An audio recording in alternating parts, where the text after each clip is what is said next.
encounter. Good knowledge, It feels very Hello and welcome to the Unwanted Opinion podcast, the show in which me and my friends give our unwanted opinion on all things film. My name is Lewis and I'm joined, as always, by my good friend Kyle. Hello. And Gonzalo. Hello. How are you guys doing today? We're doing good. Well, I'm doing good. You know. Actually, no, we're doing good. Here, apologize. Yes, happy Gonzalo's to be back. moved. I mean, are you exhausted? What's going on? Oh my How are you? god, still very annoyed at the fact that I missed the Star Wars episode and wasn't allowed to give my super controversial opinions about Star Wars. But it's good to be back, and I'm excited to talk about this film because, like we were discussing before we started the show, we have very different opinions on it, don't we? Yes, well, let's just get into that. On today's show, we are talking about the controversial Don't Worry Darling. Olivia Wilde's new film that she has written and directed has caused up a lot of controversy at the Venice Film Festival. Behind the scenes, there's a whole drama shooting, and we'll we are talk going to be about it. covering it. Yeah. Well, not covering the drama, this is not TMZ. We are going to be talking about the film, Did she write it? mainly just itself. Yeah, she co-wrote it. Same main writer Oh, I didn't as the Booksmart. one, yeah, that you like so much. Yeah. And set it up a fantastic Netflix rom-com. Is that actually any good? I do. I seen have it. seen it. It's got what's his name from Top Gun Maverick? Uh, Glenn Not- Powell? the Yes, Whiplash Glenn, Glenn Powell. Yes, Glenn he's got Powell. Glenn Powell in it, and he's just a barrel of laughs in that Mhm. film, to be honest. Oh, that's nice. Glenn Powell, man. Oh, what I love him, man. He's gonna be a big star now. He's gonna be a big Oh, star because of that 100%. film. Yeah. I know, but anyway, No yes. doubt. Sorry for interrupting. Don't worry, darling. Yes, continue. Yes, Sorry. Yes. don't worry, darling. This is a full non-spoiler and spoiler-filled review on today's show. Yeah. Don't worry, I will be giving time codes on today's episode to ensure that if you haven't seen the film, you can listen up to a certain point. And you don't we'll have to we'll listen to make the second sure half. to warn and say, hey, spoilers incoming after Yes, this. we but will- We always we'll- keep them for the end. so. It will be almost impossible to avoid these spoilers, and if you blame us, then well, you can't. And of course, we'll have the news with Kyle in the later portion of the show, and that will be today's episode. Woo. Are you guys ready? Oh, I am ready. I want to hear your Yeah. guys' opinions on this. Also, I let's- will say beforehand, reluctantly ready. I think I'm the one who enjoyed this movie the most. But I have one Yes. gigantic issue with it, and that Mhm. there is no coma after worry. Don't worry, coma, darling, should be the title of the film. That's my biggest issue with the I'm movie. sorry I let you down. Okay. Well, that's just added on to more reasons why I don't like this film. It's just honestly, it's now taking a tumble. Should Oh, we man, start? you guys are giving your hands away. Of Oh what man, you've I got. kind Anyway, of I kind of want Lewis to do the summary because he's the most neutral voice in this in Yes. this. And he won't break it down scene by scene. Well, I'm sorry. That's true. Storyboard artists do what storyboard artists do. What can I say?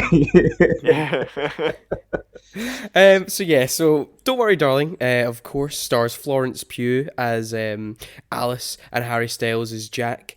Also along with the cast, Chris Pine as Frank, who plays this sort of leader of this utopian community, this 1950s inspired community that where everything seems idyllic and perfect. You know, everyone's sharply dressed.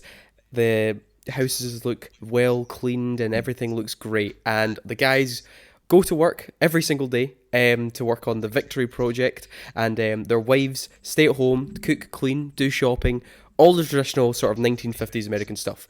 But soon things get weird when one of Alice's friends starts to feel uneasy in Victory, and soon Alice too begins to feel uneasy and questions what's really going on in Victory. So that's kind of me keeping it as mysterious as possible. That's good. That's a good summary. Yeah. I'm just going to ask you guys, you've already hinted at what you guys think of it, but Gonzalo, what are your overall thoughts on I Don't Worry Darling? really enjoyed this movie. Honestly, I've had to watch a bunch of movies for this show during the summer that I did not enjoy at all, and Yes. this has been like a breath of fresh air. I watched Note the other day. Incredible film. I watched this one. I really enjoyed it.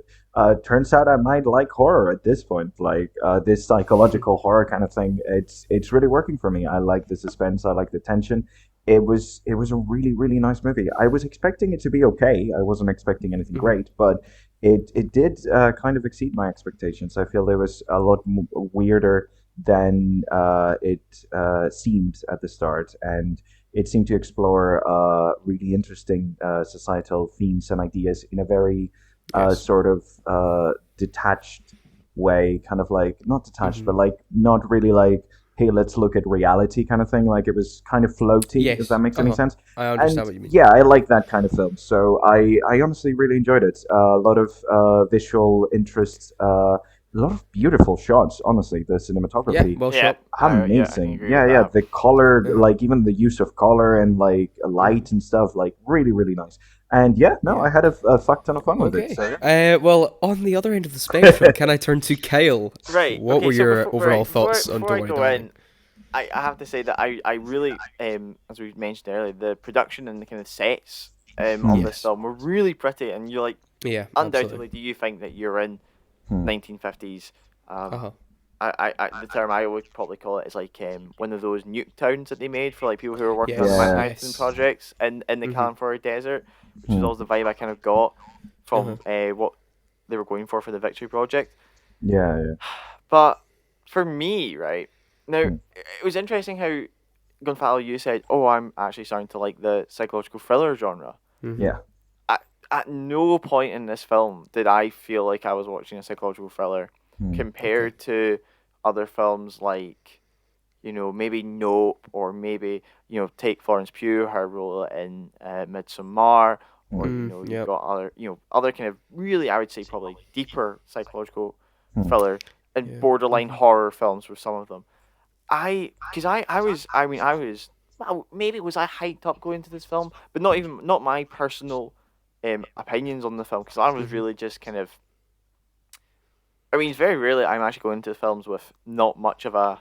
pre detailed like mind of like, oh, well, I like this film or won't I like this film, Mm-hmm. like compared Mm-hmm. to, let's say, like a Top Gun or like a Marvel film, where nowadays I'm Hmm. kind of almost preset of what I'm gonna think about these films. Yeah. Mm-hmm. But I was like told horror stories of people going like, yeah, people find the film so disturbed, and they were like, never the same. Like I heard my friend came out and they were like, oh my god, that was the craziest thing I've ever seen. And I was like, okay, I'm interested. I'm Yeah. interested. The Yeah. director. I mean, I don't get me wrong. I think Olivia Wilde's a fantastic director. I loved Booksmart. That was such a Booksmart is excellent. delightful film.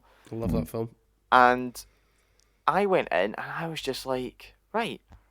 As it kept going on, I was a bit like, Mm-hmm. I just wasn't gripped. Hmm. Yeah. Now, don't get me wrong, I was gripped by Florence Pugh, who Yes. I just love, Yeah. because Yeah. I just And can't get enough She's of her excellent. mhm. acting. And there was something, I'll have to come back to this Hmm. point in spoilers. No, of course. But there is somebody compared that it's like saying Florence Pugh is having to do a certain reaction in more of her films now, and I just found that quite funny when I heard that. So I'll have to bring that back. But for me, the more I got Yes. into this story, Mm-hmm. the more I actually started to dislike the film. For Yeah. me, Yes. it was Yes. very much just a kind of gradual decline from the start of the film, Mm-hmm. and it was really, it was something like I was trying to keep myself like focused on like, right, no, let's Yeah. think of the positives here, Mm-hmm. and for me, Yeah. and Hmm. what I was enjoying.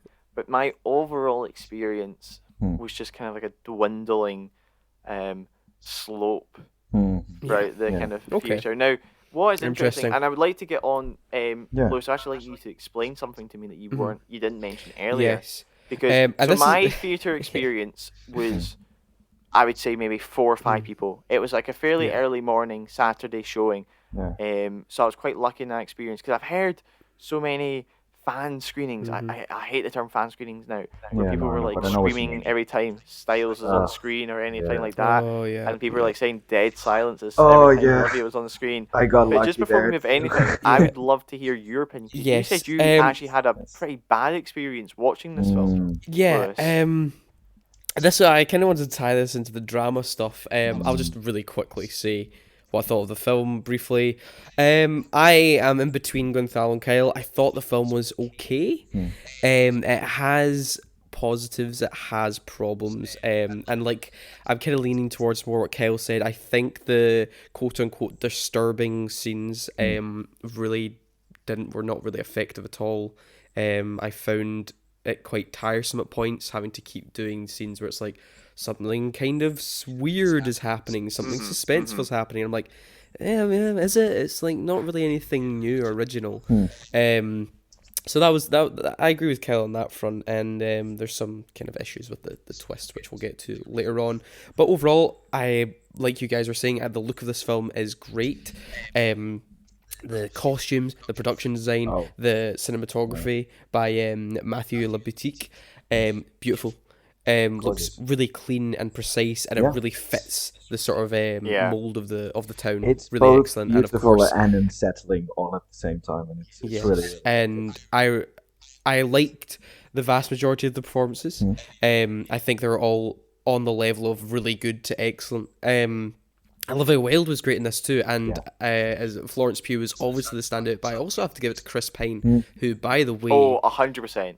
100%. We'll get into this when we talk more about positive. I was really really amazed. I love this sort of a Chris Pine playing a villain. Yeah. I'm like, yes, I want more of this. I want him to be the next Bond villain. Yeah, he was absolutely perfect for the role. But I guess in the trailers it's kind of he's an antagonist. Aimed more as the villain, isn't he? Yeah. But no, your experience. Please. Yes. So this kind of ties. Yeah, this kind of ties into the whole drama surrounding this film.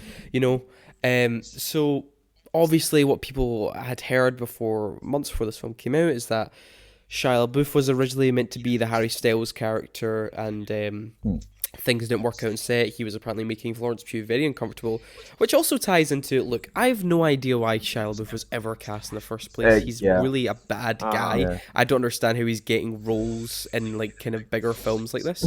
Regardless, and also weirdly enough, I do not think he suits the look of this film. No, not at all. The men in this film are very clean and tidy, and very sort of pretty boys. Where Shia LaBeouf is a much more kind of like dirty, or like kind of. And also, like, especially having seen the film and some of the scenes that the couple share, which are like incredibly intimate, it makes zero sense to cast someone that has so recently been like he's still on trial for like abusing one of his partners at the moment. Like yes. Well, I want to say on that point, right? And you know how you were saying like, oh, I don't understand why Shia LaBeouf could be. I'm not saying I disagree, because I completely agree with you on all the points that he's a terrible human being. But I can't say why, because I think it comes into spoilers. Yes, I get the casting because of spoilers. I get you. You get what I mean. I could understand why for a brief moment maybe Olivia Wilde it's very brief. But then obviously then that doesn't justify. Oh no. Hiring him after the 99 other things that he does wrong. Compared to I feel like he definitely doesn't suit the very clean looking Harry Styles and Chris Pine in this film, though. Although of course costume and makeup can do literally anything. So anyway, regardless, there's no Shia LaBeouf thing, and then Olivia Wilde said she sacked him because of the stuff he was doing. Shia LaBeouf was like, absolutely not. I left, and he had receipts to prove that he did, which in fact quit the job. So Olivia Wilde was lying about that. It was also very recently announced that apparently Olivia Wilde and Florence Pugh were having shouting matches on set, and of course all really built on this Venice Film Festival thing, where it looked like Harry Styles spat on Chris Pine, which he really clearly didn't. Carry on watching any other angle of the video, and that they are laughing and getting along perfectly 2 seconds after apparently spit on him. Anyway, but as soon as there's a little bit of drama, everyone wants to build it up. Yes, of course. And then obviously, all this buzz about the film, and oh my god, there's leaked audio of Harry Styles and his American, quote unquote, American accent, which, by the way, guys, I'll get into that about my cinema experience. That works for me, weirdly enough, but it gets into spoilers, so I don't want to. I mean, look, this is the thing, and it's because of all this drama that I feel like there is now a precedent set for audiences to sort of want to either trash this film or dislike it or laugh at anything Harry Styles says, because they think, he's meant to be bad because I heard some leaked audio and he's bad, so therefore we've all decided he's bad. Anyway, Harry Styles is not bad. No. That's kind of it. He's not bad. He's not great, but he's pretty fairly good, honestly. I mean, it's hard to act next to fucking... And with my audience experience, Kels, because it was last night, it was Monday night, really busy for a Monday night, and it was just people just like like I said, we've talked about this before. If you want to go in with a mindset in a film, and you will like affirm that opinion if you just convince yourself. Oh So yeah, Oh, of course, people were always. just laughing or commenting on every single thing Harry Styles had to say in the film, and it was the point where I'm like, it got really interesting at a point where it gets into spoilers. I'll talk about this later, because the laughing stops at a certain point Yeah. because they've been proved wrong about a preconceived idea they went in with. So therefore, everything they were laughing at made no sense because they just wanted to laugh at it, be part of the whole joke. Yeah, because you have to Anyway, watch the whole movie. that audience to- was really annoying, and probably one of the worst audience experiences Oh, I've I'm had this sorry, year. yes. I'm not saying don't go to cinema because I think it's a great time. No, yeah. This was just one bad experience out of If the you 50 can, times I've had if you this can year. avoid to going on a say- weekend, that might Yeah. help your chances Yes. of watching. Yes. When you, sorry, just going back to your Yeah. comment there, Liz, about how it's a good time. Do you say this is like a proper like cinema movie? Like it's a movie? No, it looks great. It looks Oh, yeah. brilliant on the big screen. It was just it wasn't annoying so much for It's me. not I like went with a Madeline, and it was Dune, really but, annoying like- her. And there was also, I could hear people behind me and people laughing, and it was just really annoying.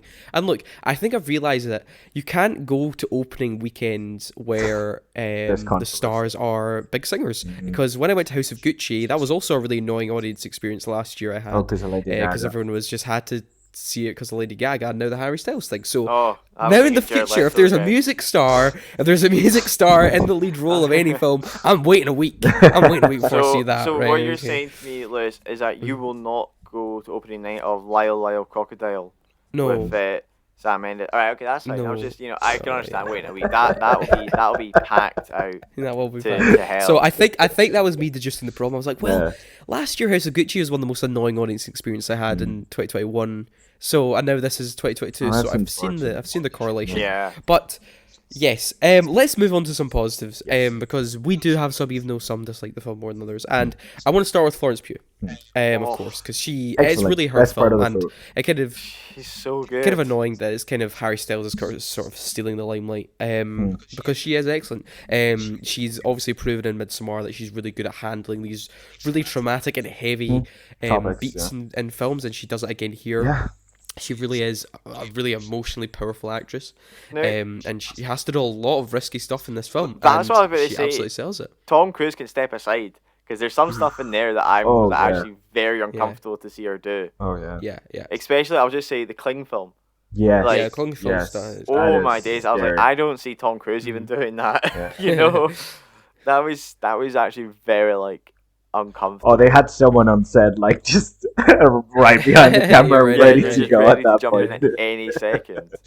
Honestly, no. No, she was terrific. She, like, as someone who enjoyed the movie, she is the reason I enjoyed this movie. I feel like her character is so integral to the plot that if it had been anyone else doing it, I don't think this movie would have been as strong. There's a lot of scenes where, like, I kind of can understand where Kyle is coming from, because I feel like there's a lot of scenes that are the cinematic language doesn't say as much as her acting does. Uh-huh. You know, like, there are scenes that only work because of how she's reacting, how she's emoting, how she's working through it. Because there was a point, and this is why this film felt uncomfortable. Not to, like, I wouldn't say what you've heard of, like, oh, most uncomfortable film I've ever been through. Yeah. I've been through worse experiences, but it was definitely psychologically scarring in the sense that she managed to make you put yourself in her shoes in a really, really good way, where, like, whenever she was feeling something that was really uncomfortable or not right, and I feel like that was the main strength of the film, that, like, it's not one shocking moment, it's not one like shocking, disturbing thing.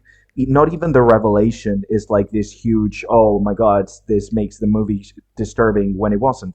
For me, it's kind of like the idea of, like, this microscopic disturbance that's, like, permeating the entire film. And I feel like it might have not been, and I might completely wrong here, but it seems to me that given the themes of the film, the themes about being a woman and their societal role and all that kind of stuff, it feels like that idea of, like, that constant, even when small, in, like, fear and uncertainty and dread is kind of what Olivia Wilde was trying to communicate, and I think Lawrence Pugh just does a fucking incredible job of getting you into that. Like, she sold this movie to me, 100%. Oh, she really did. I don't have issues. No, I sorry. I Hmm. don't. I have no issues with her performance. Like I think Yeah. she's incredible in this role. Yeah. Hmm. What did annoy me, Hmm. with kind of no, I keep saying with her performance, but I think it was Hmm. more just kind of the pacing, Mhm. where I felt there was like almost repeated parts Hmm. where Yes. you kind of gone through. So there's to kind of keep it. There's always some scenes where Alice starts having kind of visions and flashes, Yeah. and you know what you Hmm. see this kind of cool choreographed ballet routine in like the symbol of like an Mm. eye or something like that. Yeah.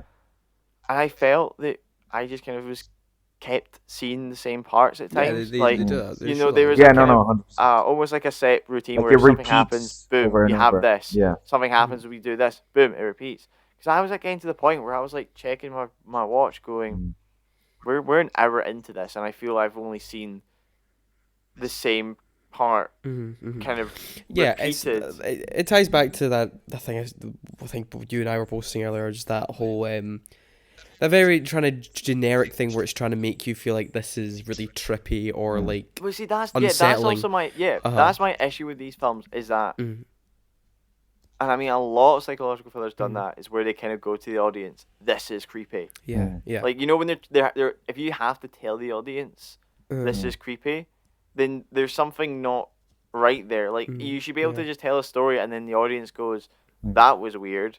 But Mm-hmm. it's almost like they're adding those Yeah. little flashbacks and elements into to there. Yeah. It's almost like one of those like applaud signs on like a sitcom stage where it's Right. like creepy, creepy, creepy, creepy. Yes. And, you know, and Yes. it's like trying to tell us that this is like this is the part that you should be creeped out about. Hmm. And I yeah. didn't experience that, but I do want to say the one thing I didn't like is when in one of those, and this happens very much at the start, it doesn't really repeat, but like in one of those scenes where you're seeing all that stuff, they do the whole distorted faces for one of them, where like Yeah. the Yeah. dancers have creepy faces.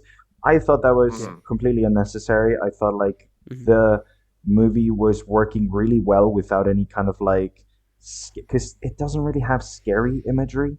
Like it just, for me, it worked more as like an unsettling reality rather than Yeah. like Yeah. like a terrifying one. But I I think mean, that whole repetition, that going back and yeah. forth, that like looping and Yeah. stuff, Yeah. it worked for me I because it think felt thematically I, appropriate. But with yeah. with that stuff, Hmm. it kind of reminded me of Hmm.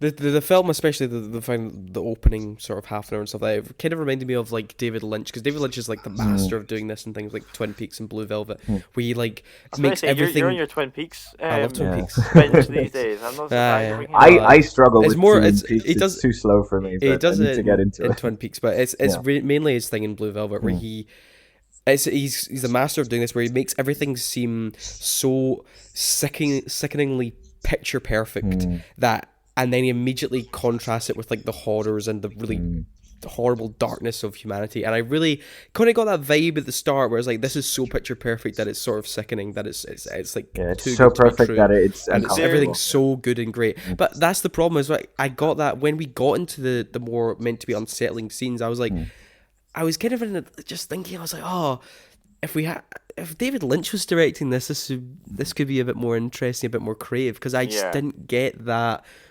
I just didn't get unsettled really in those scenes, like I was saying, and Especially that's it for me. with Yeah. when you idea talk about how you didn't get unsettled in those scenes. Yeah. I was really with you. Like I wasn't like thrown out or anything.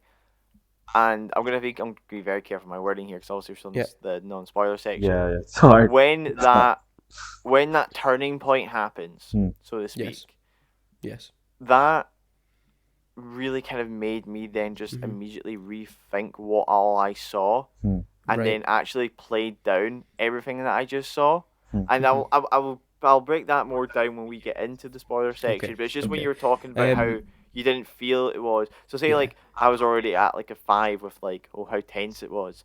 After the Yeah. turning point, thinking back to it, it would have dropped it down to like a 3 Yeah. because of what I saw. That's interesting because it did the opposite for me. Like for me, it Well, recontextualized see, the I'm beginning loving part this. and made it. No, honestly, like it made it even creepier, more unsettling, and like I'm not gonna keep describing because I will like do subtle spoilers if I do, but like it just Yeah, it's fine. at the point where you realize what's going on, basically, like it just made the beginning for me even worse, more uncomfortable. Like it made me Yeah. understand that like underlying dread that was going throughout the thing, and then just made that bigger. But again, like I I feel like it's like at the very least, like I do want to ask you guys because like yeah, even yeah. if like it didn't manage to communicate the things that you were expecting from it, or even if it didn't reach you in that way, do you feel like this is a problem of like, because we talk about a lot of like big budget movies in the show, Hmm. and a lot of them, the main issue that we end up having with them is that they feel manufactured and soulless. Do you feel like this is a movie that felt manufactured or soulless, or did you feel like it was like an artistic attempt that just didn't quite hit the mark? I think It's it's definitely okay. yeah. Sorry, I think it was definitely what you just still had there. Was it's definitely an attempt.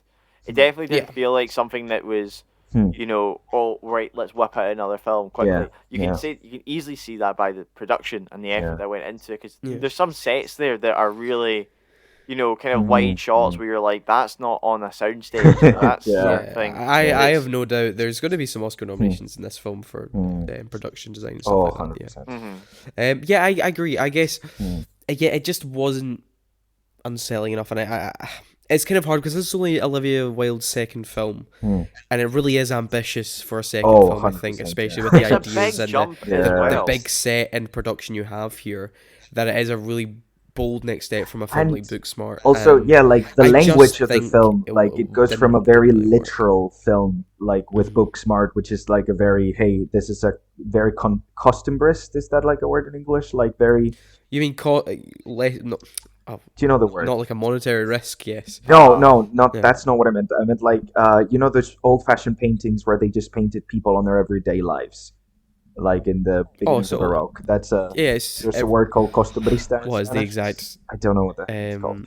like well, photorealistic painting No, but yeah, like sort the of idea stuff. that Yeah, like I know. I know. her first Booksmart movie. is really just like a screenshot of two Yeah, girls' lives at the end of college. exactly. Like it's a Very story very about simple, people very in the slice of real world. life. Exactly, slice of life. Uh-huh. That's it. Whereas Yeah. like this one is like 100% like out there. Like it's going for like world building and Yes. like a different like more It's a big psychological jump, I storytelling. Like feel, it's a and Yeah. like completely the different genre. attempt of film that you're making, Yeah. especially Lewis, as you said, on your Yeah. second Hmm. um directorial film. And I'm not saying that it was overly ambitious because I think they handled it really well with Hmm. the production and the making of the film. Take aside the whole drama and such, because nobody's Yes. ever going to actually know the full story about that. So you No. can't say that they took on more they can chew Hmm. because Yeah. you don't know the full story. Hmm. I really do think that where this film suffered was really in the kind of script. I mean, we'll Hmm. get on Yeah. to, for me, not the Okay. script, the Well, story, let's move to be more on. Let's move on. specific. We've kind of covered a lot there. Let's move on Yeah. to another positive, and I want to talk about Chris Pine, right? Yes. Because Chris Pine You're was a loving surprise, Chris really, Pine, to by the me. way. He is You're so good. just I He is know. so good. I came out. I was like, Yeah. because I was just like, Florence Pugh was the best actress in that film, hands down. But Chris Pine, I was like, he was fucking fantastic. Every he was time he was having some talking, good times. I was quite captivated by him, and I that's kind of they lead into that, like, spoilers, I guess, kind of why that is, but. Hmm.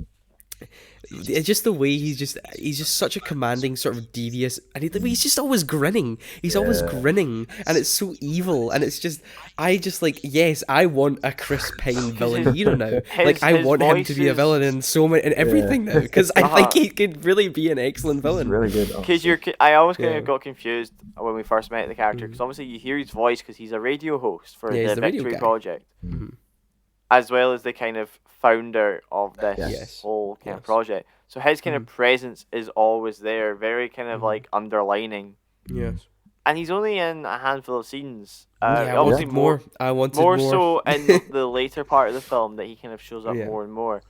Mhm. But then it's always the way the other characters react To him. Yes. Yeah. He is You god. know, These are like gods to the guys. He and he stuff is like like a that. god to everybody, all the guys, Mhm. and he's almost like a mystery figure to the women. Yes. Mm. Yeah. Sort of kind of, and I was like loving it. And I mean, as you said, Liz, there's he's just, and even when he wasn't doing anything, Mm. like there's a scene where I think it's in the trailers where Alice and Jack are getting a wee bit heavy, and in his bedroom.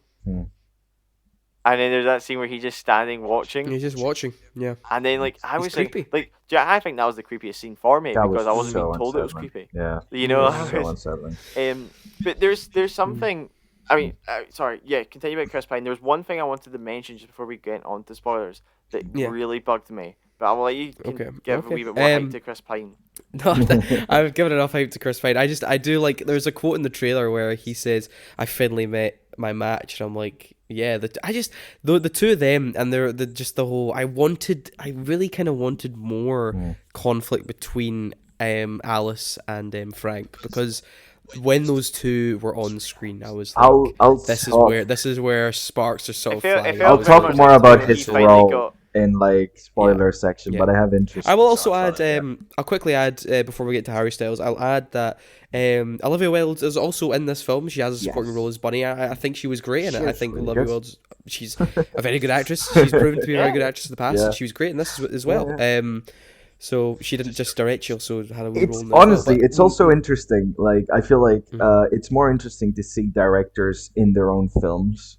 Sometimes see how they direct themselves, kind of, because you do get directors who basically don't, and then they go wild and they do whatever the heck they want, and it does rarely works. I mean, Taika Waititi being an exception to the rule, but yeah, honestly, I think she nailed it, because it's quite hard to be behind the camera and on the camera. Yes, absolutely.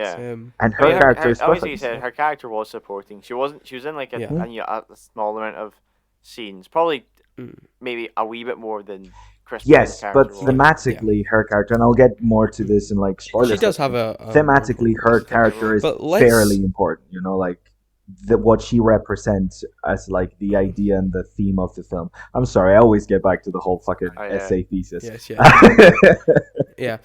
But let's talk about Styles, because obviously he was not meant to be the lead male in this film, and there was obviously a lot of, like I said earlier, a lot of TikToks and stupid shit on Twitter and things like that, people criticizing him before the film came out.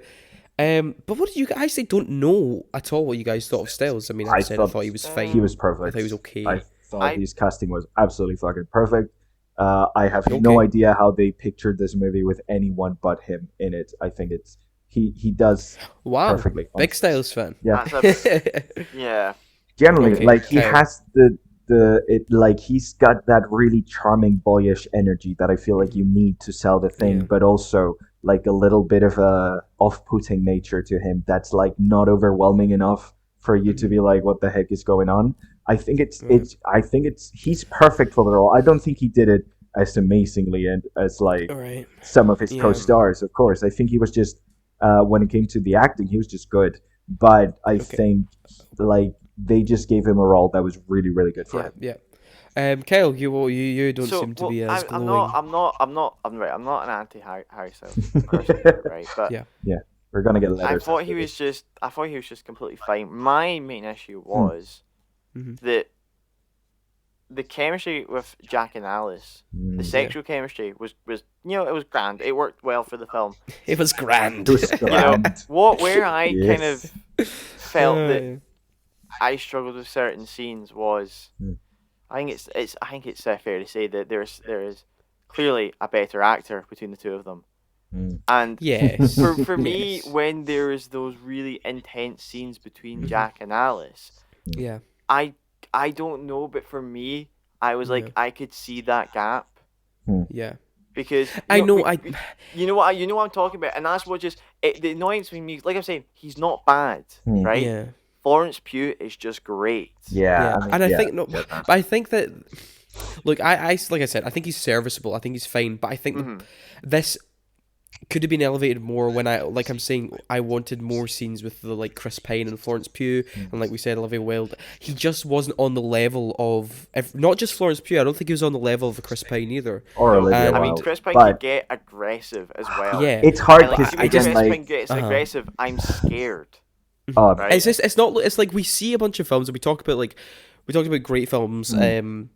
like Nope, for example, everyone played their roles to perfection. There's that, Oh, and the yeah. cast was all great. That was brilliant. I mean, we had like the Kiki Palmer and Daniel Kaluuya, who we were like, yeah, those two were great, and especially Daniel. But those were still kind of like, they all play their roles to perfection. And I just think when you look at like the 4 kind of main characters you have here, you can just kind of tell he just is just less than all of them, and it kind of stands out. Not because he's bad. Like, I was never distracted. Yes. I was never taken out the film by Harry Styles.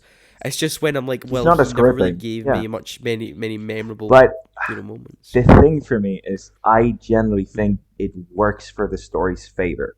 That's my thing. Like, I Right. think him not being that strong an actor and him being what? honestly, I don't yeah, know. like Well, Right, no, okay. maybe Okay. I could understand the maybe effect, because if again, we're it's talking hard to talk about it without talking turn. spoilers. But if like the effect, if like once it's recontextualized, I feel like it just makes his character more interesting, that he struggled so much like to really communicate, as well as some of us, the other 2 characters, specifically if you're talking about Chris Pine and Olivia Wilde. Like, it makes sense within the narrative of the story. That's why I thought it was completely adequate, and I had 0 problems with it. Yeah. Does that make any I sense? will just- It's hard to talk about it without spoiling it's, it. You know what I mean? I don't know. I'm not sold on your opinion Okay. there. But I will just say this, right? This isn't really a spoiler, guys. I just want to get this out there, that Harry Styles is British in the film. He's not playing an American. So, like I said, there's a bit in the film, because like I said, you know how I was saying my audience, people were laughing pretty much a lot of the dialogue he was saying. They were laughing up until a moment a character just goes, "Oh, what is it you British say?" Yeah. Because at that point, Yeah. that point it's like, oh right, so he is meant to be British, so Yeah. therefore we were laughing absolutely nothing. We were just laughing because we thought he was trying to do an American accent. It was just sounding like Harry was just Styles. doing his So like, fucking you were accent, literally yeah. laughing because you were told to laugh, because that's what, you know, TikTok and Twitter told you to do. Anyway, then he ran over. Just Lewis had a really he bad obviously experience. wasn't doing an American accent. I'm sorry, he clearly wasn't. That would be the worst performance of the Exactly. year if he was trying to be American. Like, Jesus okay. Christ! At the You very think they would least, have gone if he with was those takes? like- You think they would have gone with those takes? Sorry, the No, audience I but had was like, annoying. I get you, Lewis, because like, if he was doing a bad American accent, he'll be like, "Howdy, yo, how you all doing?" Like, that's a bad American accent. But he wasn't even attempting an American accent, because he wasn't supposed to have one. It's just funny how just like I said, people wanting to go in and laugh at it. Anyway, annoying. But look, I think it is time for spoilers now. Okay. And Wait. Okay. Oh. so wow. before we do, we as usual we will give our scores. So I want to start off with Gonzalo. What would you rate the film? I'm gonna give this one an 8 out of 10. Fucking 8 out of yeah, 10. loved it. It was great. Right. Yeah. Oh, right, okay. Kyle, Cackling witch there. Exactly. Jesus. Fuck was that? Okay, he's gonna get ready. Right, Kyle. What about yourself? I'm pushing a 4. I would say. Okay. I'm 4 gonna out of 10. take Gonzalo's score. I'm gonna have it. Right. Not Just on out of spite of five. Gonzalo. I was spite of the film. Okay. Well, I'm going to be right in the middle. I'm giving this a 6. Oh. I'm giving this a 6 out of 10. So there you go, guys. You've got quite a spectrum of scores there. Go see the film and see who's you line up with the most. But now it's time for spoilers. So that is the final warning. Moving on to spoilers. And we're going What to was be that talking about... soundtrack? Right, the score was a bit iffy for me. Can I The bring score that was up a with bit iffy for spoilers? me. That was a weird one. Yeah, that was a very... I was just a bit iffy on that score. But now let's talk about this twist, right? Yes. Because in the film, of course, you know, the whole thing's building to this, what is going on in the Victory Project, what is it? And this whole thing. Eventually, Margaret finds out, no, not Margaret, Alice finds out what is going on when she's basically been... Margaret's the other I know, one. Margaret's the other character. Yeah, the sorry. one with the red thing. Yes. And of course, Yeah, because Alice is questioning everything that's going on, there's a moment where she gets taken away and has to be lobotomized because of, you know, she's started to go against Frank. She's starting to realize there's something very wrong here. Everyone has the same love backstory for some reason. What is going on with That the empty dinner eggshells? confrontation was amazing, and I get why you wants to see more of them against each other, because that was fucking great. And of course, it's found out that basically what's going on is there's some sort of, I guess, like Othello mentioned, Truman Show kind of esque sort of fantasy, Eternal Sunshine mixed in mine, yeah. sort of thing, where basically Florence Pugh's character has been asleep the whole time and She's trapped, basically. basically trapped in this sort of dream world where basically they have these like things you put on their eyes, and basically her body is just The left in a bed, Matrix. and her boyfriend Jack is just feeding her and hydrating Well, her enough to he's stay not alive. her boyfriend at that point, but yes. No, not really, no. It's, And obviously fuck she's it. being held captive in the real world while they are living out life in the Yeah. Victory So Project the in her scary part dream here world. The whole thing is that they're not in the simulation. 1950s. Like they're in No. the let's say like Modern day. the modern day Yes, contemporary yes. times kind of thing. She had a life, she had a job, and She was a doctor. She, you yeah. know, her boyfriend was struggling with the fact that she was working and he wasn't, and they break Yeah, he up. was unemployed. And at yes. some point, he basically puts her under and takes her unwillingly into this forced fantasy. Yes, Yeah.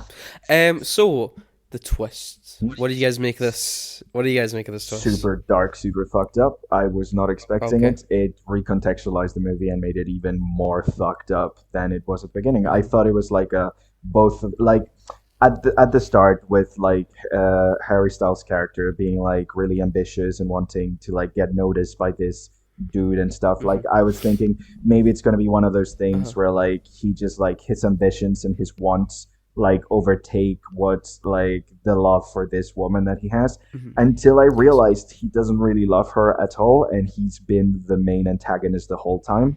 And he's basically been raping her over and over for this entire movie, and every single love scene or lovey-dovey moment is recontextualized with this horrific realization that she is literally being held against her will, not just in this project, but in this world of his creation, where he wiped out every passion that she had in her life and basically lobotomized her to becoming this ideal doll Yes. wife from the 1950s. Yes, doll wife. Yeah, so that's a good way to put it.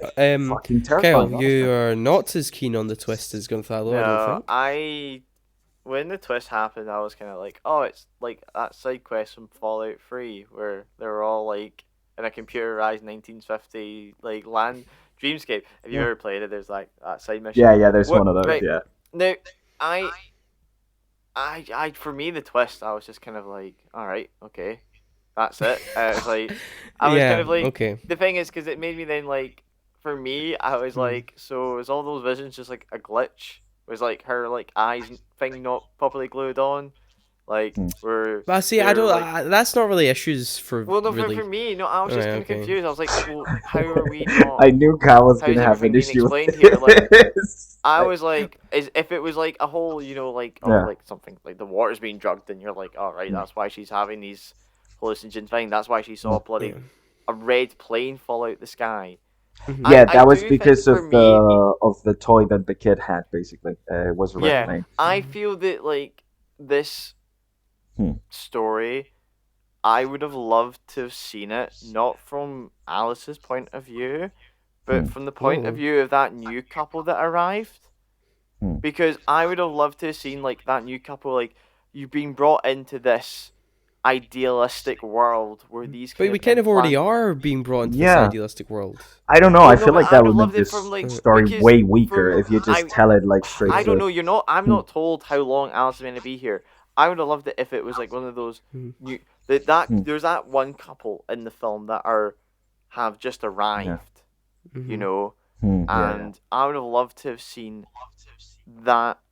I can't remember for the life of me. I can remember that character's name. Sorry. Yeah. But I would have loved to No, have I know seen what you mean. the- The short, the slow the slow kind of going from first being introduced to this landscape as the character, not just as the audience, as the character being introduced to this Victory City, falling in love with everything, but then slowly realizing like, wait a second, why has everybody got the same love story? Why does everybody go on the same honeymoon? I What like the actually media is- rest personally. Like I like just like this is normal, this is life, this is what I've been living for a while, and then like Fine. those little cracks starting to happen, kind of thing. Like, 'cause, Yeah. I mean, like they that's generally fine, look but happy. For me, is the I thing, just you know, like at you the know, I just beginning, was like- you know there's something happening because you know what movie Uh-huh. they're watching. But like at the beginning, they're just fucking happy. They're just having a really fun time. Yeah. You know? Yeah, it's exactly. interesting where it's like, because obviously you have that obviously Chris Pine's his cult leader, right? And I Yeah. love that aspect of that. Yeah, He's like he's trying to. great as a Because call. obviously you see in the real world that Jack's listening to a podcast. I want to say that he Yes, is. yes. Because it's And like Frank is the I podcast guy. couldn't Yeah. see what the podcast was called. I don't think it was just. I don't think it was called Organized Victory. chaos. Organized Organized chaos. chaos. That was the name of that the it, right? podcast. Thank you. Because Yes. he hates chaos and he loves order. Yeah. Yes, yes. Which And- is it's a way of saying he likes control, and he doesn't Yes, like 'cause not being control in is a visual control theme, because that's it's. I just- really yeah. like that idea of it, and Hmm. the whole idea that the guys just leave and go back to the real world where it's Yes, not they go to the real world, organized and yeah. chaos. I was kind of Yeah. like, okay, that's cool, but then I was interested. I don't know. I Yeah. maybe wasn't given enough world building that I Yeah. wanted Yeah. because I don't know, look, you had this um, idea that those guys were getting promotions, Yes. right? Because they made a big thing about Harry Styles' character Jack getting this promotion. Yeah, And I'm I guessing it like, was just what different does this- packages. That's like what I'm saying. content Like, packages. I for me, I would have loved a wee bit more Hmm. world building post twist. I get that, completely disagree with that. but I look, don't. Yeah, I think No, that's fine, I'm yeah. not even a big fan of the like twist. I right? I'm not even a big fan of understand the twist. it, but yeah. Yeah, look, I'm a bit iffy on the twist itself, look, because I was sitting there being like, when the whole plane does the weird wave thing in the sky, I was like, oh man, what? It's like a hologram simulation city or something. I'm like, but they're not going to do that because that's like too basic, and it I was is a thinking- simulation. I And was a thinking bit like, force field. Or alright, something. alright. Yeah. What was it, Gonzalo? Sorry? I was thinking force field for some fucking reason when it said the I was lovely- like, Like gonna the do like a Wakandan force field. Yeah, thing, like the But Wakanda thing. I immediately Yeah. shot down my own theory because I was Yeah. like, that's just too simple and too generic for it to just be like a Generic. simulation. See, okay, I Look, get this. I guess I was- understand. No, hold this. on, Yeah. hold on, Thal. You've had your, Okay, your okay. No, chance just to, I like- need to defend this movie because I fucking loved it. No, I'm not saying it's totally bad. I'm just saying No, I'm like no. right. It was kind of like a simplest answer. And look, there is the whole kind of it's a simulation, but she's obviously not controlled the simulation. She's Yeah. been put into this by her boyfriend, and yes, I get that. That's fine. But I don't know. I just was just like right. It just didn't really shock me as much as I wanted to. Look, there's little details in it I liked. I liked the idea that basically Harry Styles has become like warped by a right wing sort of it's an incel, sexist basically, yeah. podcaster, and he's sort of like become an incel. And there's that really nice touch where obviously he'd loved the 1950s, like early 60s, because you see the "From Russia with Love" poster, Yes, and it's like yes, right, that's why yes. Harry Styles is dressed up like Sean Connery. Yes. Um, By the way, which I was like, right, he wanted that sort of to be a James Bond-esque sort of Yeah. figure.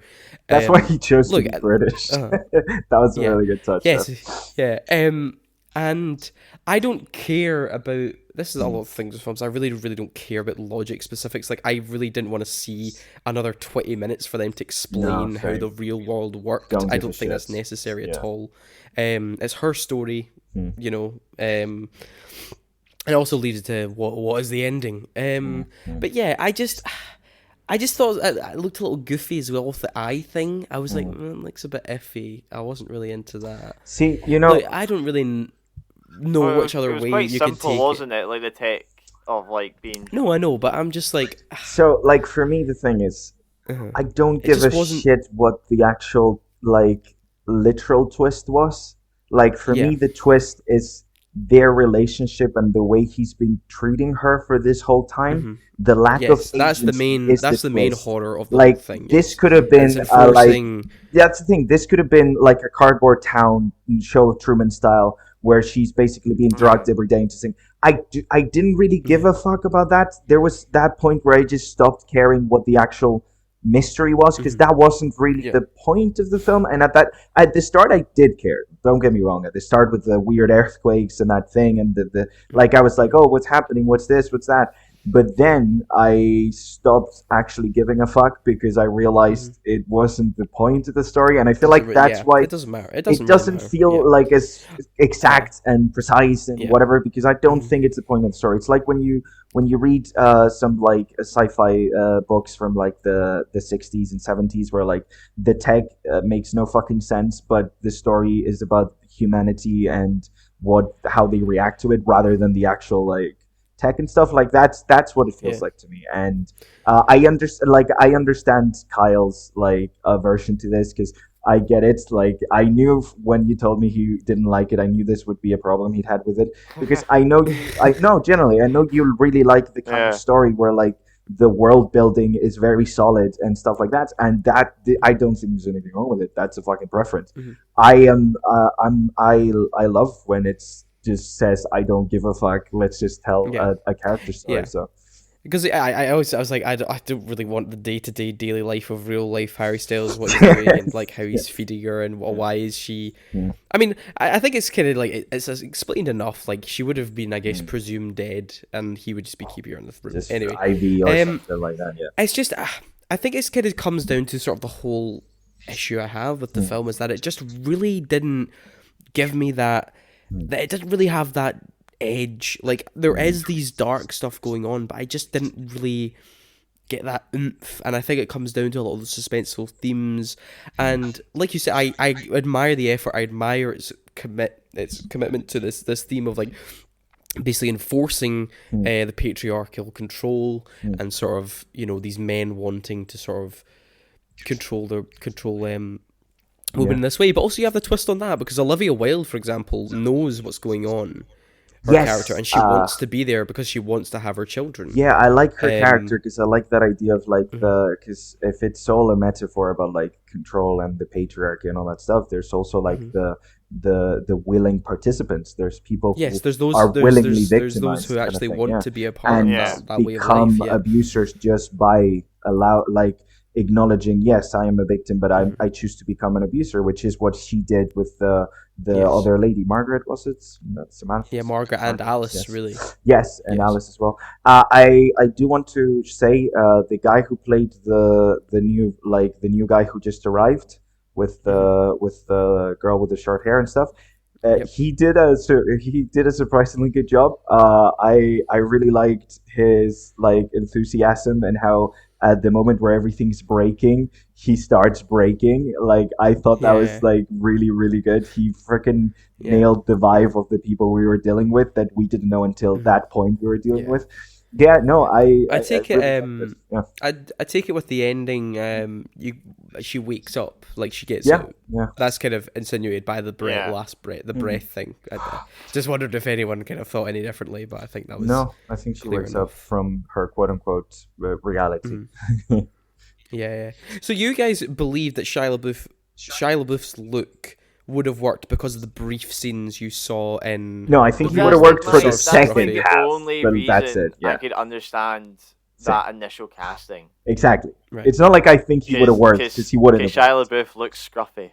Yes, because he would have worked for and he looks like an incel because he kind of is one. So like I would I get that part. I do not get how he would work for the entire movie because again, I think Harry Styles kind of like a boyish charm kind of sells him as like a good person. Also, talking about the whole recontextualization scenes, like when they're at the big party and there's the woman with the champagne, and then like he's like tap dancing for everyone and like shouting, like "This is our world! This is our world!" Yeah. Like that's the kind of shit that becomes way more chilling after you realize what the twist is, kind of thing. Like that's the kind of stuff that really help, like, you know, or like the way he dismisses his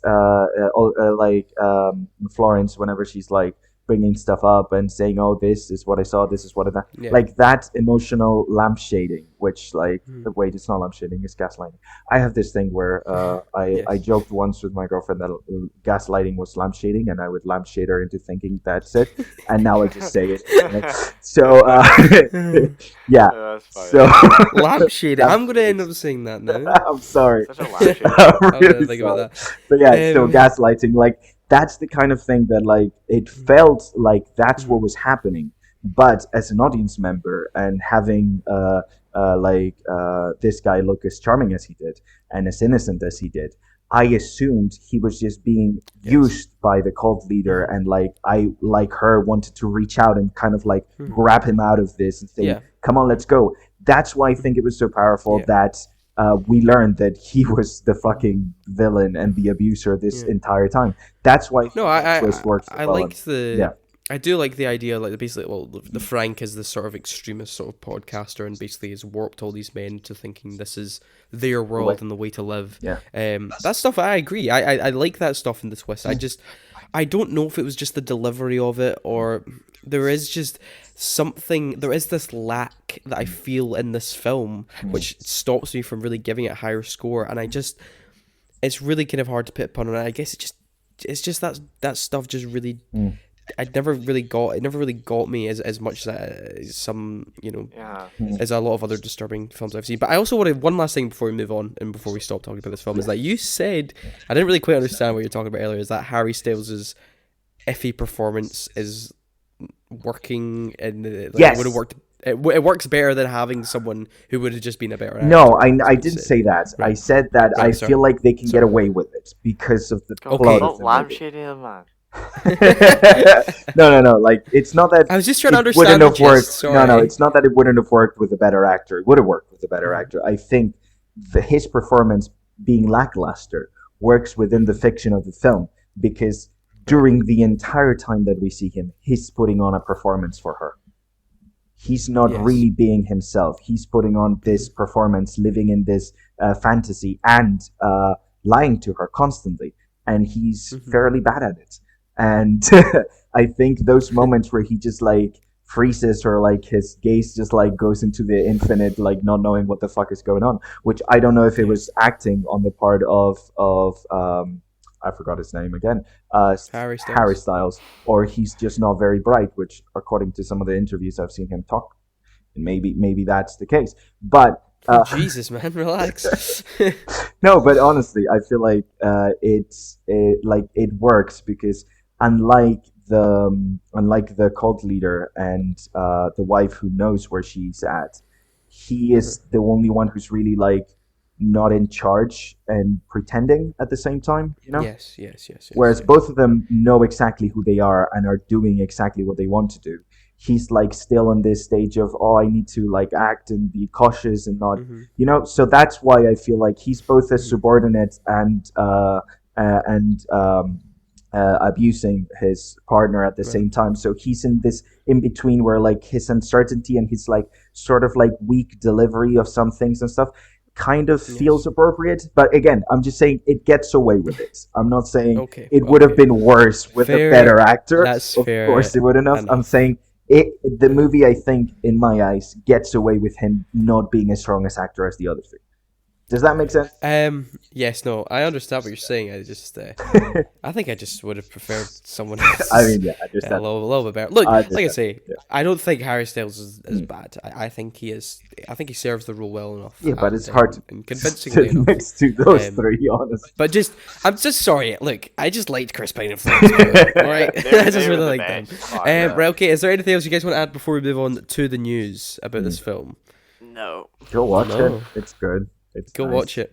Actually, no. I think it would be great because I think since all three of us, I would still recommend it though. I still think I don't think I was really ever really that bored by it though. I was never really bored. I was still sort of interested and kept hooked along the way. And it was mainly because of those performances and if nothing else, it has value. The sort of linked to other films you know? and. There's actually a weird thing I kind of got a link to. I'm sure I'll bring this up in World Cinema next week, but the whole desert vibe with the White House and the plane reminded me of like Zabriskie Point. If you guys have ever heard of that, sorry, similar aesthetic moments.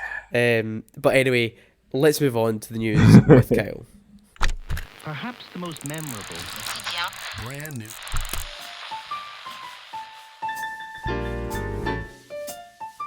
And now for something a little bit different with our weekly news.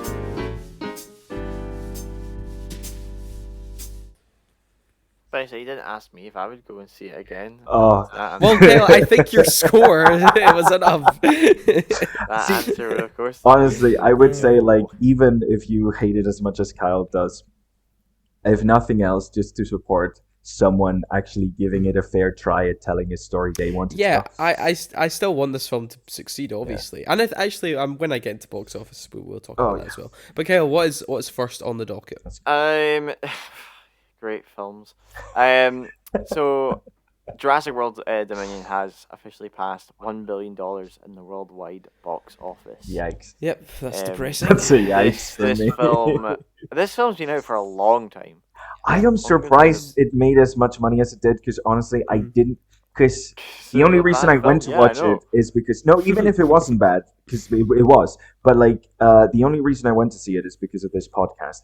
I was on like the state of I don't give a fuck about Jurassic World at all, and I thought the entire world was also on that point of I don't give a fuck about Jurassic. Well, you were wrong, Gonzalo. Yes, I was wrong. Sadly, yeah. I thought say yeah. We have talked about the box office is a bit skewed as well because Jurassic World is a film that got to release in China, whereas That's true.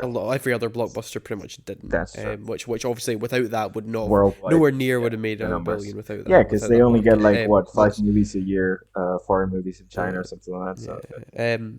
Yeah, it's gotten limited after COVID. Yeah, what's next, Kyle? Sorry. Yeah, sorry.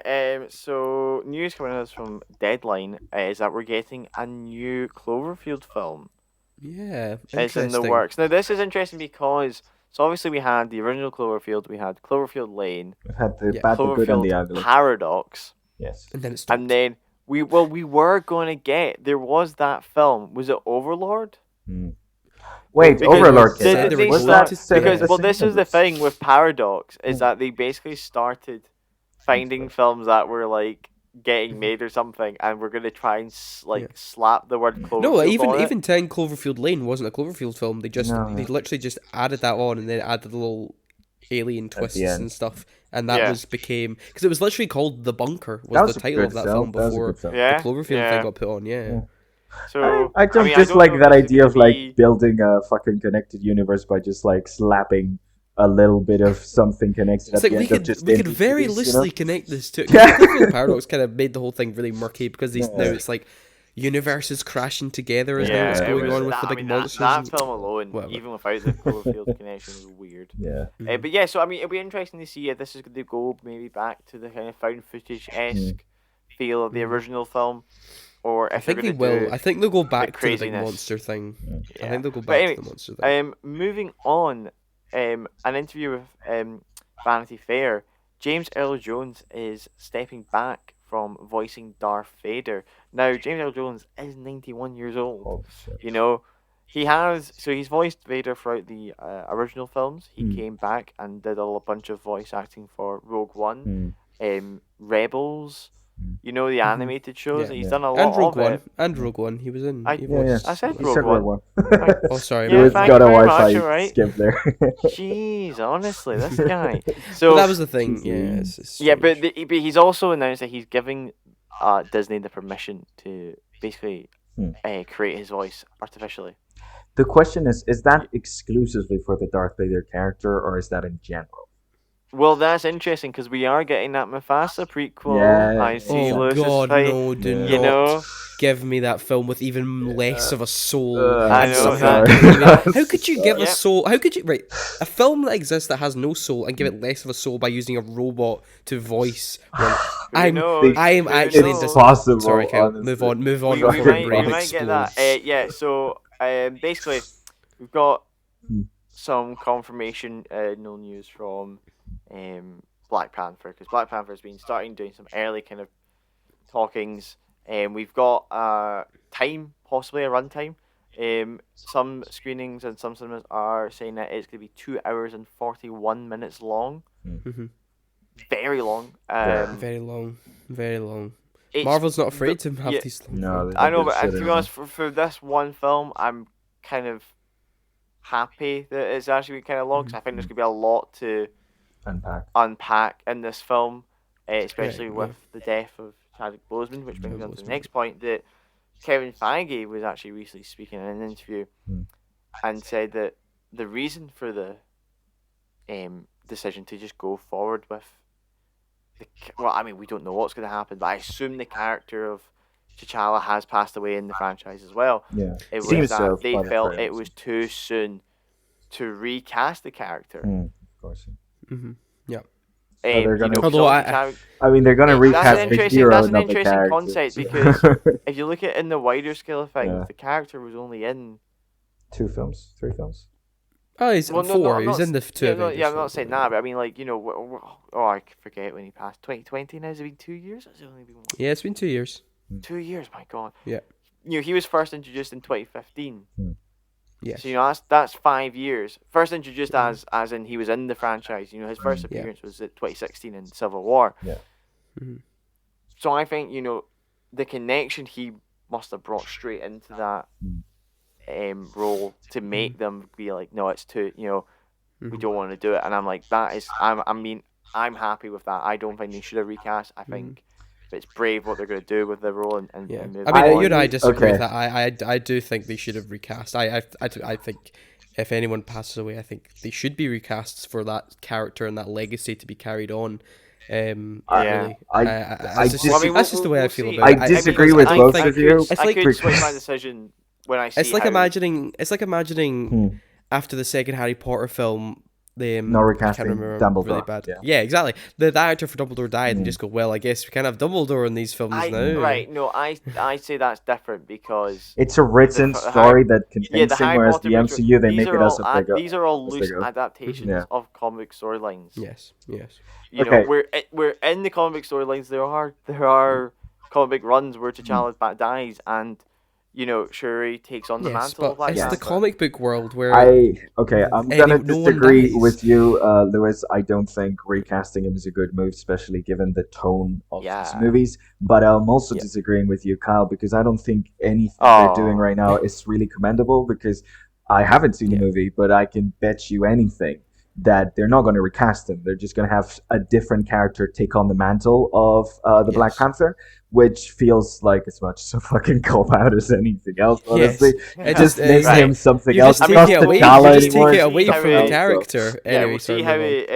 it turns out. There was another bit where the actor who's portraying Namor, is it Namor? Namor, yeah. Namor? Yes. Yeah, no. Came out and was like, "Oh yeah, my character is a mutant," and I was like, Yeah. "No shit, he can breathe underwater." Right, moving on. So I mean, actually, I think that was about it. Luke, do you Is have that any it? box So- office results from this Yes, weekend? I will give the box office updates from the weekend of September 23rd to 25th. So Don't Worry Darling, of course, came in number 1 at the US box office, making $19.4 million and a $30 million opening worldwide. The Woman King came in second in America, making another $11 million, and its total is at $37 million worldwide and 36 domestic. It's really not really opened anywhere else except Nigeria, I think. Yeah. The Avatar re-release, which I was actually impressed saw, that wasn't one. I thought that yeah. would Of be course number not. one. I'm happy No, it the wasn't Avatar number one, re-release, honestly. That makes me quite happy. made another 10.5 million in the US box office, and worldwide came in at number 1, making $31 million dollars. Worldwide, And that is makes more now sense. that's total gross of this film now is almost $2.9 billion. So closing in on 3. Do you by just do you guys re-releasing the film. think given the success a couple of companies have had re-releasing big films to make up numbers, and given like that even fucking Sony was willing to do that with Morbius just because of, I mean, do you think we might see a thing where they fill in viewing gaps with just re-released movies that have been successful in the past? I think Yeah. this was a problem. This was a problem this year because so much got moved because of all the COVID delays and things. Like they did it with E.T. just got re-released as well as Jaws as well. Yes. They've Yeah, I been saw doing Jaws. they've been doing a bunch of other re-releases this year. Like in the UK, they've re-released the Dark Knight trilogy and Interstellar and stuff like that. They've re-released a whole bunch, and I think it's because of these gaps between films. I don't think they're going to do anywhere near as much next year. Okay. I think that is going to stop because the slate is far more packed. Okay. But it really is just No, this because year. I'm just saying, studios want yeah. to make money, and it's so much easier to make money by just releasing something you already have Yeah, that's proven absolutely. popular than actually investing in the movie. I saw the Avatar re-release this weekend because I hadn't seen it since 2009. So Pop in it, and I don't really remember it. I hadn't really watched it twice. I hadn't watched it again. And I got to see it in 3D and everything. I got to see the way of James Cameron is, telling me how I should see it. And I have to say, it was all right.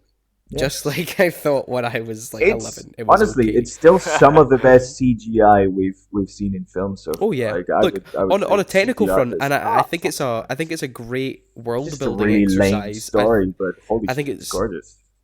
Yeah, it's really imaginative. The visual effects are obviously still hold to this day. It's a great exercise in world building, and I think that was also a problem for it though, because I'm like, I feel like I'm on a tour guide Yes, of yes. this world. They spent way but too the much story money on the characters world are building. very, very lackluster. Like but it anyway, feels like they just like had a vague script of an alien world and wanted to create a franchise, so they went fucking Yeah. full on the world building and then forgot to Yeah. write an actual compelling story. Yes. But Barbarian came in at number 4, making $4.8 million, and its worldwide total is now at $29.9 million. And see how they run. It rounds at the top 5 with $1.9 million in the US, and its worldwide total is at $12.5 billion. Nice. Billion? Oh my god. See how they run is the most watched film Greatest ever made. movie of all time. It's playing 24/7. There's non-stop Oh, packages. Yes, so that is the top $1 million 5. per entry. Yes, and that is actually the end of today's show. We don't have any reviews for this week, so that'll about round it off. Unless you guys want like a review of Dr. Caligari, because I've finally seen that one. I know it's a bit late. It was released a little bit ago, but you know, I could. Almost 100 years ago, yes, Gonzalo. You're really on the ball for the show here. It's very much consistent with my usual timing of film watching. So I know. I'm actually quite surprised you saw it that. I'm actually shocked, amazed Gonzalo saw "Don't Worry, Darling" before me. So I was like, "What? Gonzalo beat Oh me my to god, it." yeah. I know, madness. Yeah. But on next week's show, we are going to be talking about world cinema. We are all going to be talking about different countries and our favourite picks from each. So this will be our first world cinema episode. I'm sure something we'll come back to as well in the future. Lewis is going to be really good at this one. Kyle and I are going to have to do our homework. Oh, I'm gonna be rubbish. We're basic God. bitches, so. Why are you basically telling your audience you haven't watched films? Jesus, I'm gonna No, cut this. I have. I've watched four. I have watched many foreign All the like foreign films are watched were released like 1,000 years ago, so like I don't know. Oh my god, you guys are. I need to hire better clothes. Yes. I don't think they're gonna want to come, but sure, go ahead. Thank you, Gonzalo, for joining It's me. been an absolute pleasure. I'm so happy to be back. I'm glad you're back. And thank you, Kyle. You're welcome. And thank you everyone for listening. Please, as usual, like, subscribe to our YouTube channel. We're faintly putting content back on there, and please follow the podcast on Spotify. Everything you do does help.